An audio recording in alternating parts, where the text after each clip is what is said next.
करू नको. भगवंतांनी एवढं मोठं सुंदर शरीर दिले, मरण्याचा दिलंय का?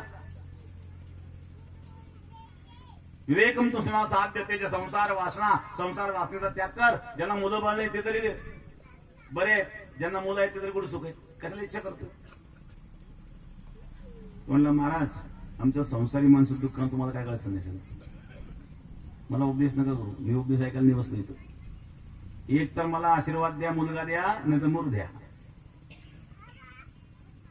साधं दया आली, साधूनी प्रसाद दिला, फळ दिलं. मी कथा घेण्यात वेळ नाही घेणार.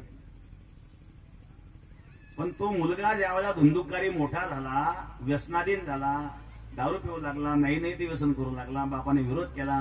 त्याने बापाला सांगितलं मी काय करतोय याबद्दल मला काही विचारायचं नाही. तुम्हाला जर या घरात राहायचं असेल तर आधी सत्कर काय गपचूप पडून राहायचं नाही, निघा घराच्या बाहेर. आता लागला रडायला. तेव्हा रडत होता मुलगा का होत नाही म्हणून, आणि आता रडतोय मुलगा का झाला म्हणून.